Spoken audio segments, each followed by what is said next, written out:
ہندوستان میں ابن بطوطہ لکھتے ہیں کہ یہاں دریا کنارے ایک وقت ایسا بھی آیا کہ ہندو متاثر ہوئے تو کچھ مسلمان بھی متاثر ہو گئے. کہنے لگے دریا کے کنارے سال کی جو آخری تاریخ ہوتی ہے نا، آخری تاریخ سمجھ لیں 29 ذی الحج، سال کے آخر پہ نا شیطان آتا ہے، ایک بت خانہ اس میں شیطان آتا ہے اور شیطان آ کے اس بت خانے پہ قبضہ کرتا ہے. تو اگر وہاں ایک کواری لڑکی نہ بٹھائی جائے تو وہ سارے ملک پہ قبضہ کر لے گا اور سب کو مار ڈالے گا. لہٰذا ایک لڑکی کی بلی چڑھائی جائے گی، اس کو بٹھایا جائے گا بت خانے میں رات کو. وہ کواری لڑکی ساری رات وہاں بیٹھے گی، صبح جب لینے جاتے تو لڑکی مری ہوتی. شیطان آیا ہے تو اس کو نہ یہ دینی ہے تو تب اس نے جان چھوڑی. یہ رسم میں اکثر کہتا ہوں، ہمارے تو جو دروازے پہ بھیک لینے آتا ہے وہ بھی قسمت کا حال بتاتا ہے. جس کی اپنی قسمت خراب ہے کہ مانگتا پھر اپنی قسمت کا یہ حال ہے کہ در در کا بھکاری ہے، قسمت کی حال بتاتا ہے. اور کئی دفعہ سونا بھی ڈبل کر دیتے ہیں. وہ پتا تب چلتا ہے جب سنگل بھی غائب ہو جاتا ہے. جو خدا کا خوف کرے یہ قسمت کا حال بتائے گا جو روٹیاں مانگتا ہے. کچھ تو تھوڑا سا معیار زندگی بنائے. ہم مسلمان ہیں، ان کا بھی نظریہ بن گیا، مسلمان بھی اس نظریے کا شکار ہو گئے کہ جناب سال کے آخر میں ایک قبائلی لڑکی بٹھائیں گے ورنہ وہ سارے ہندوستان کو مار دے گا. ایک حافظ ابو البرکات رحمۃ اللہ علیہ نام کے بزرگ ہوتے تھے اور سلسلہ عالیہ چشتیہ کے شیخ بھی تھے، لیکن اللہ کی قدرت یہ تھی کہ ان کے چہرے پر داڑھی اور مونچھیں نہیں آئی. کچھ لوگوں کے نہیں نہ آتے بال، کیا کہتے ہیں ان کو، کھودے، وہ ہمارا ایک لفظ ہے، بولتے ہیں پنجابی میں. ان کے چہرے پہ داڑھی نہیں تھی. وہ بھی کبھی کبھی اس رستے گزرا کرتے تھے تو قریب ہی ایک بوڑھی اماں کا مکان تھا. تو اماں بڑی مہمان نواز تھی. اس نے دروازے پہ، اگرچہ بیوہ عورت تھی، ایک ہی اس کی بیٹی تھی، دروازے پر اس نے مہمان خانہ بنایا ہوا تھا. آنے جانے والے کو کھانا کھلاتی، چائے پہ شوق تھا اس کا. اور حافظ صاحب دن کے وقت وہاں آئے.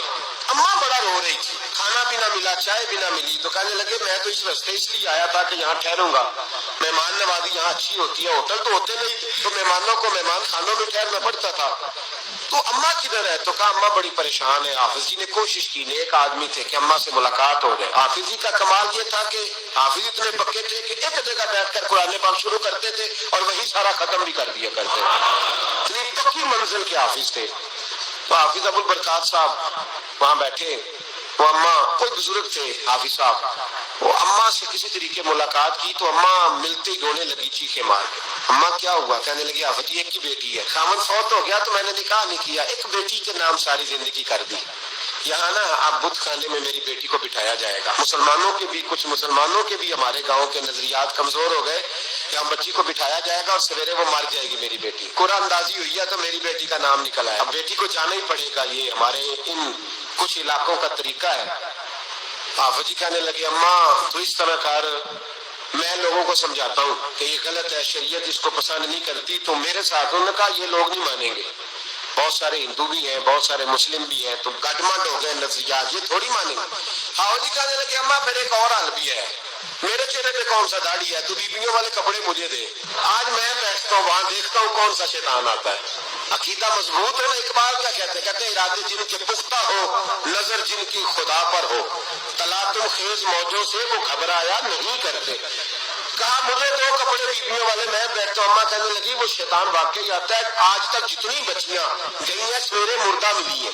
بڑی سمجھنے والی بات ہے، غور کرنا. جتنی گئی ہیں ساری مردہ آئی ہیں.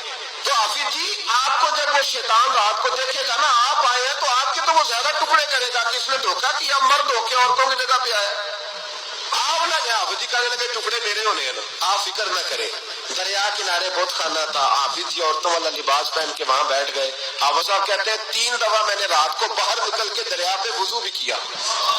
ساری رات میں نے قرآن پاک پڑھا اور جب فجر کا وقت ہوا تو باہر نکل کے میں نے اذان پڑھی. لوگ آئے تو میں نے جماعت کرائی. اور فرماتے ہندو مسلمانوں سب کو بلا کے میں نے کہا کہ اگر آج کے بعد شیطان نہ آئے تو ہندو کلمہ پڑھتے ہو سارے؟ لکھا جی پڑھتے ہیں. فرمایا لو پھر میں بالکل صحیح سلامت آ گیا، کوئی شیطان نہیں آیا. کہتے سب ٹھیک ہو گیا. اب لوگ کہنے لگے اب جی بات تو آپ کی ٹھیک ہے پر وہ بی بی کیسے مر جاتی تھی جس کو ہم رات کو بٹھاتے تھے سویرے مردہ ملتی تھی، تو اس کو کون مارتا تھا اگر شیطان نہیں آتا؟ اب جی سمجھانے لگے کہ شیطان وسوسہ دیتا ہے پر زندگی موت اس کے ہاتھ میں.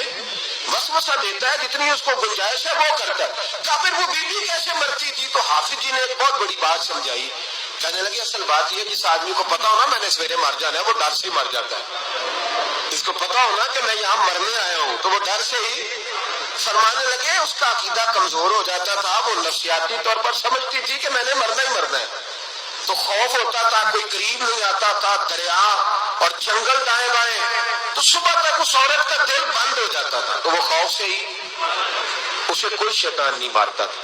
تو فرمانے لگے جن لوگوں پر خوف طاری ہوتا ہے نا انہیں کوئی بھی نہیں مارتا، وہ اندر کے خوف سے ہی مارتا۔ اندر کے خوف، بہت سارے لوگ ایسے ہیں جو نفسیاتی طور پر مر گئے، اندر کے خوف سے وہ لوگ مر گئے، اس لیے کہ وہ اپنے آپ کو مضبوط نہ کر پائے۔